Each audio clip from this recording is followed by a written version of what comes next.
Yes, like I have like almost 300 videos. This video is 3 years old and it's still making me $400 a month. I'm cool with that. Yes, it's real.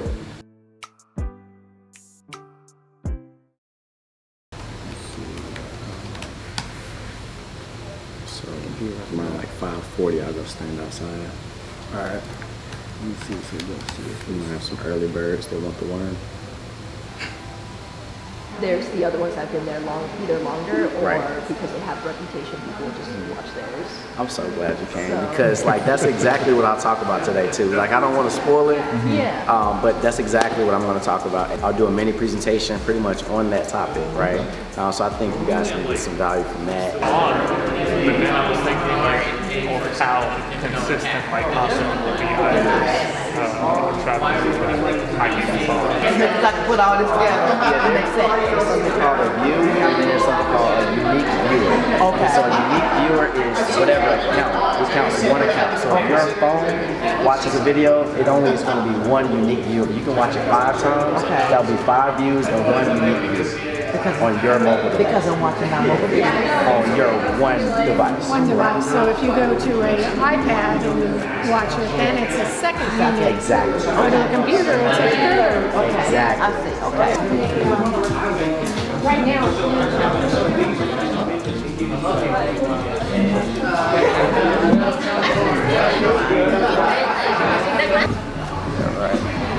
I am Kevin Crawford, also known as Two Socks. I wear 2 pairs of socks every day. That's why everybody calls me Two Socks. But I've been hosting these events for about a year now, and it's growing over time for sure. I'm meeting a lot of new people. I'm seeing a lot of unfamiliar faces in different channels as well. And so I'm excited for you all. I've talked to I think I've talked to everyone today. And I know kind of what your background is and what you're looking forward to with your channels. And so it grew to 94,000 subscribers, and here we are today. And then I created my second channel on January the 1st. It's going to be some sort of channel geared towards how to grow your YouTube channel, essentially. And then I like to talk about and read about motivational things as well, so I'll probably share that on my channel. So it's a little mixture of both. Just want to learn tonight. I think this could be a great opportunity to kind of take education, distill it.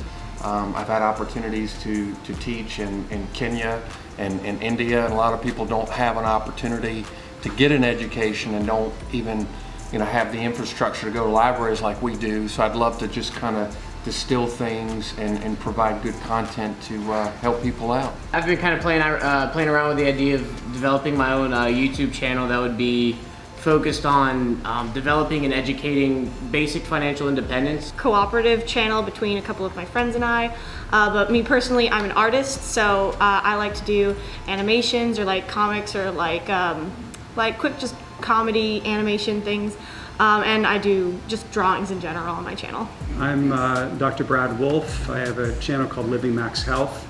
I haven't really been posting so much. I've got about 35 videos on my channel, but I'm just looking to see what else I can learn. I'm Zahava. I am a local business owner. I own a salon. We don't currently really have a channel. I mean, we have one and we've uploaded like 1 video, but I think we're trying to determine exactly what niche to pick. There's such a variety. My name is Michael White. I'm a local real estate broker, trying to learn how to use YouTube to relate more to the younger group of buyers and sellers that are out there, and how to grow my real estate business. My name is Lynn Desert, and I've had a channel for about 5 years, although it's been kind of dormant in terms of I haven't uploaded for about 3 years, and it's on career development. Creating dance concept videos and choreography, and then maybe infuse it with teaching yoga and MMA and stuff. And I think about opening the channel more for cultural exchange, focused on my country of origin, Russia. So, because there are some misconceptions about what life in US looks like, so I want to kind of share my experience with the audience. My kids want to get involved, so I came here to kind of learn some information for them and possibly allow them to use their creativity instead of seeing other people's creativity. I'm looking to kind of make more entertainment kind of videos or informative, one or the other. I have a travel vlog sort of channel. Pretty small still, but I've been making videos about once a week for the last year and a half. I'm Stan. I drove a lot of cars, started noticing differences between them and decided to make a channel about that. I've been doing photography for a while and decided to combine that passion for cars and photography. Oh gosh, health and wellness, and I am also a cause wine entrepreneur as well, and wine tasting and so forth. And I got a couple of other little things underneath the health and wellness piece for self-development I want to kind of add. So I got a couple of different things, ideas. So I'm here to learn. So what I'll do is I'll do my presentation prior to these questions. If you have any questions as the presentation is going on, you have a sheet of paper because I want you to do this activity. But so that's what I'll do right now, and then we have 10 questions right now. If you have any more, just go ahead and put them on the app, and then we'll answer them at the end, okay? Everybody in here is different in some way, shape, or form. I graduated from North Carolina A&T. I have survived a car accident. I got hit by a car when I was on a bike. When I was like 13 years old, my mom was so mad. And I wasn't in the crosswalk either, so I think that bill was like $3,000, the bumper came off. Okay, but then I started my own YouTube channel to further educate YouTubers on the algorithm and best practices. And then the top questions that people would have for me are, how did you grow your YouTube channel from scratch?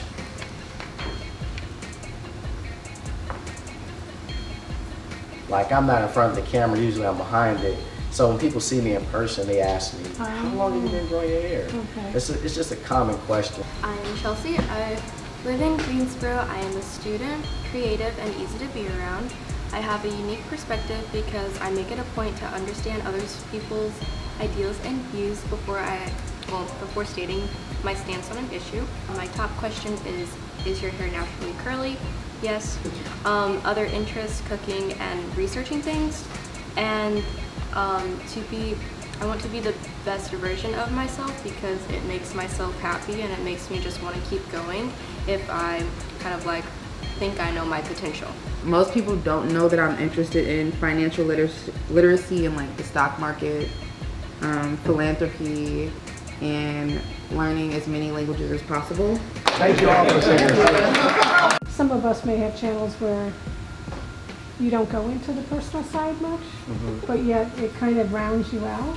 Yeah. Do you know what I'm saying? Right. Because they want to know who you are. They want to know who you are. Right. So what do you think about using some of that? Because I found that exercise useful.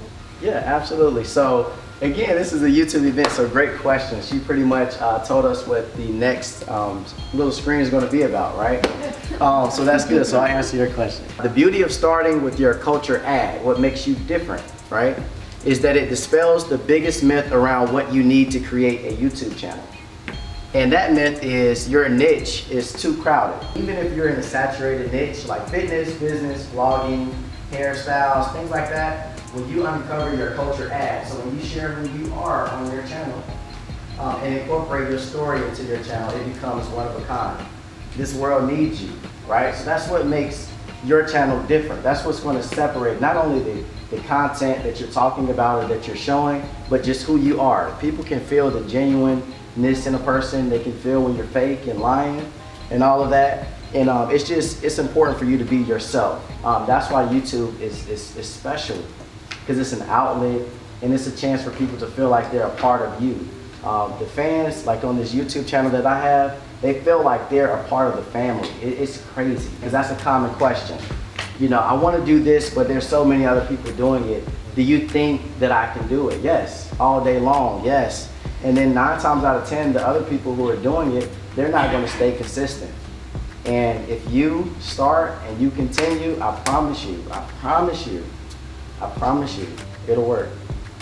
I love Daryl, man. He was started off in you guys' seats.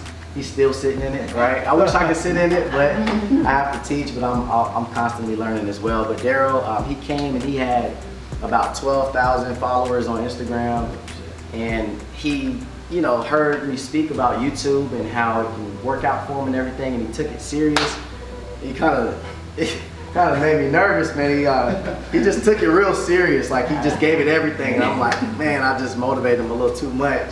But yeah, Daryl is the man. So I trust him. He's learned a lot since he's been here. He's been attending every single meetup since he started, and so he's going to help out with these questions today. Okay. So I will let you go ahead and take the first one, Daryl. All right. So the first one is, how do you motivate yourself to keep up with consistently posting content? For me, I do comedy. So the reason I do it, and it's kind of tied in with my why, is there's a lot of negativity out here.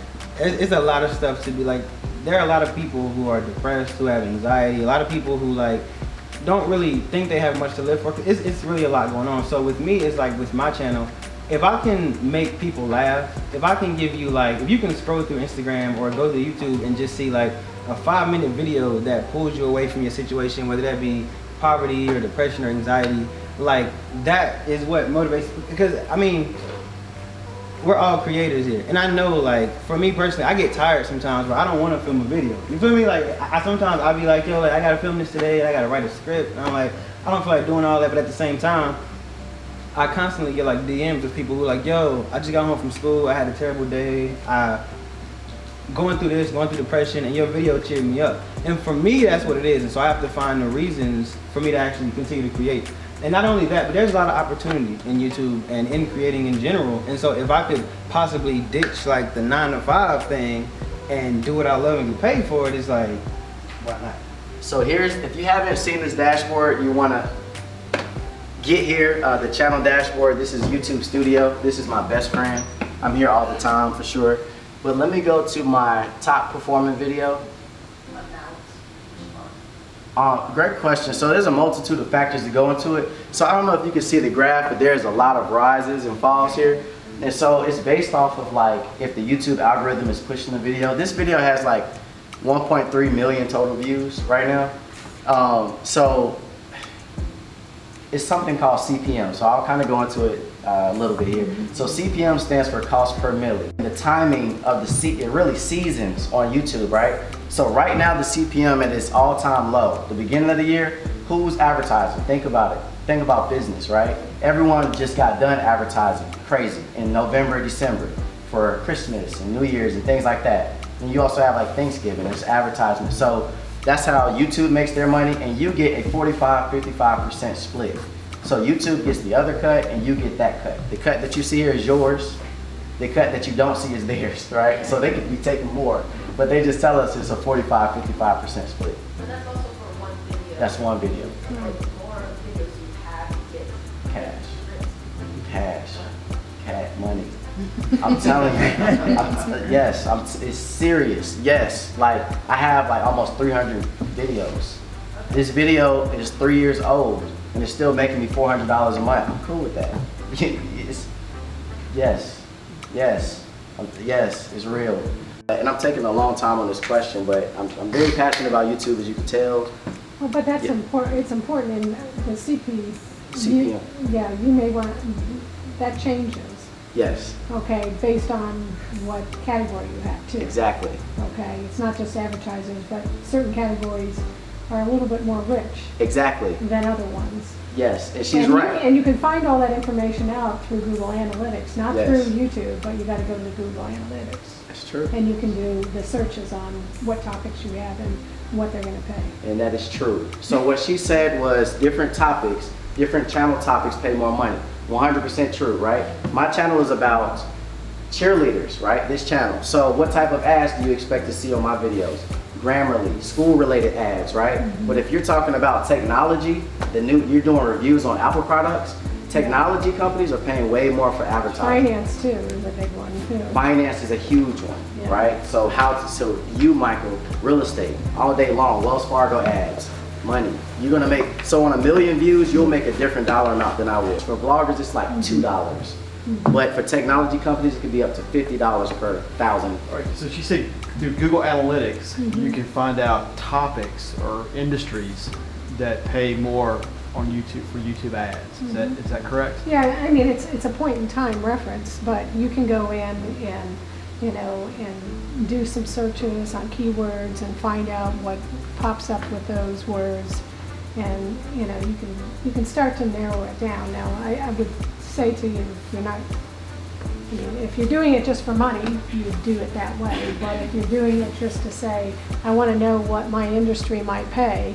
is this really worth me putting this time and effort in doing this? If I don't really love it, then it might sway you, because there are some that don't pay very well. If you label your channel or your video as not for children, and COPA says no, that is for children, you can get fined. Big time. Big time.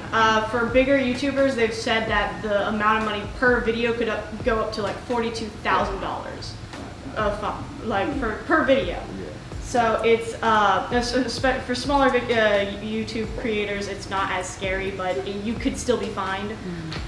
So the best thing to do is read up on it and see. My content, since I am an artist, was affected heavily because it deliberately says any animated characters, cartoon characters, anything animated is immediately a child friendly. Even if you know that, no, this has adult content in it, it will say, no, that is directed towards children.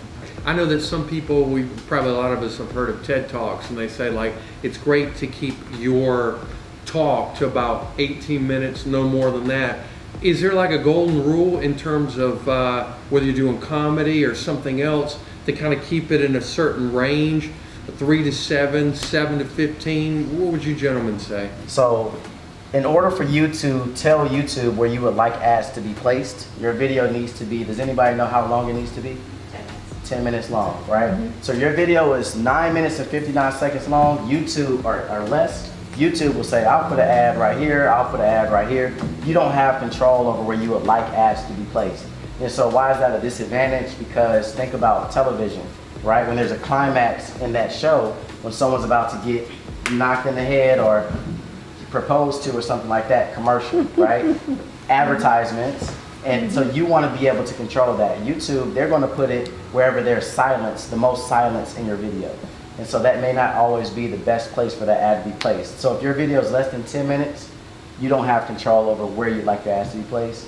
That could be a huge disadvantage, because if you put an ad in a place where it's kind of boring anyway, then they're going to find something else to watch, and they won't see the other ads that you may have.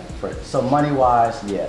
But now he makes shorter skits and things like that because he's comedy, so I'll let him talk about that. As far as 10 minutes being like how far you want to get, I would recommend, if you can. For me, my videos are shorter, but I mean, what I've come to learn about, my channel and just trying to figure things out, is it's more about the watch time. So it's more about, if somebody clicks on your video, how long are they actually watching? You know what I mean? Like if they click on my video, and my video is 6 minutes, and you're only watching a minute of it, then it's obvious that something in the video either didn't pertain to you, it wasn't interesting, or you just got bored and didn't want to watch it. So it's more so about, okay, me doing comedy skits, my video is 5 minutes. How can I get people to watch this entire 5 minutes?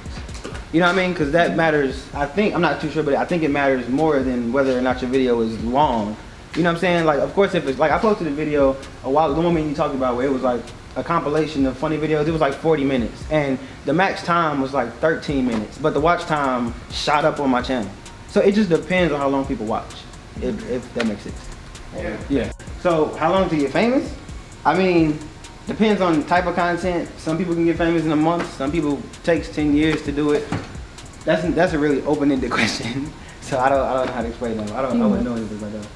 All right, and I would say, just to add value to that one, I would say this: constant exposure always leads to contamination, right? So with the YouTube channel, we of course have cheerleaders that we record. When we go to cheerleading events, there's always people with their phone. Oh my, can I take a picture? You already know they're coming, right? They line up just to take pictures with us now. And we're just YouTubers. We're not on national television. It's just that they were constantly exposed to us. Every week they see us. Every week they see us. So now they're starstruck in person, right?